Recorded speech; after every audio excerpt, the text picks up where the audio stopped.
సార్వత్రిక ఎన్నికలను మే నెల చివరి వారంలోగా ముగించాలని కేంద్ర ఎన్నికల సంఘం నిర్ణయించింది. ఆంధ్రప్రదేశ్లో 2 దశల్లో, తెలంగాణలో 1 దశలో జరిపే అంశంపై ఆలోచిస్తోంది. ఫిబ్రవరి చివరి వారం లేకుంటే మార్చి మొదటి వారంలో ఎన్నికల షెడ్యూల్ను ప్రకటించే అవకాశం ఉంది.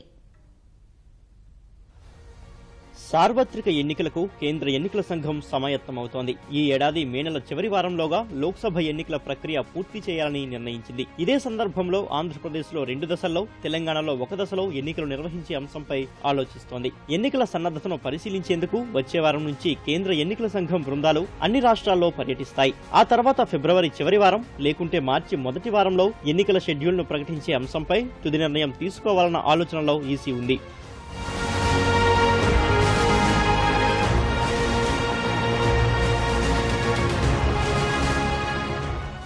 లోక్సభ ఎన్నికల సన్నద్ధతపై అన్ని రాష్ట్రాల ముఖ్య ఎన్నికల అధికారులతో 2 రోజుల పాటు ఈసీ సమీక్షించింది. ఈ సందర్భంలో పలు మార్గదర్శకాలను జారీ చేసింది. పోలింగ్ సమయంలో ఓట్లు గల్లంతయ్యాయన్న ఆరోపణలు పెద్ద ఎత్తున వస్తున్నందున ఓటర్లలో చైతన్యం కల్పించేందుకు దేశవ్యాప్తంగా ప్రచారం నిర్వహించాలని నిర్ణయించింది. ఇటీవల అసెంబ్లీ ఎన్నికలు జరిగిన రాష్ట్రాల్లో పూర్తి స్థాయిలో వీవీప్యాట్లను అందుబాటులోకి తెచ్చినట్లే వచ్చే ఎన్నికల్లో వీటిని విస్తృతంగా వినియోగించాలని నిర్ణయించారు. మధ్యప్రదేశ్, ఛత్తీస్గఢ్ రాష్ట్రాల్లో ఈవీఎంల తరలింపు సందర్భంగా ఎదురైన సమస్యలపైన ఈసీ సమీక్షించింది.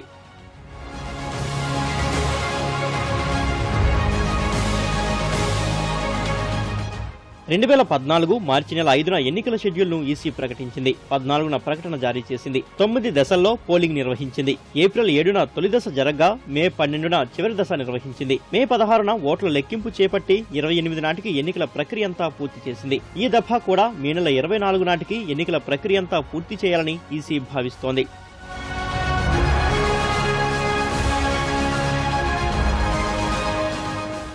ఓటు ఉందా లేదా అన్న అంశంపై ప్రజల్లో ఉన్న అనుమానాలను తొలగించేందుకు దేశవ్యాప్తంగా విస్తృత ప్రచారం నిర్వహించాలని ఈసీ నిర్ణయించింది. 1950 నెంబరు కాల్ సెంటర్ కు ఫోన్ చేస్తే ఓట్లకు సంబంధించిన పూర్తి సమాచారం తెలియజేసేలా అధికారులు ఏర్పాట్లు చేస్తున్నారు. గణతంత్ర దినోత్సవం నుంచి కాల్ సెంటర్ కు విస్తృత ప్రచారం కల్పించే కార్యక్రమాలను నిర్వహించాలని ఈసీ భావిస్తోంది.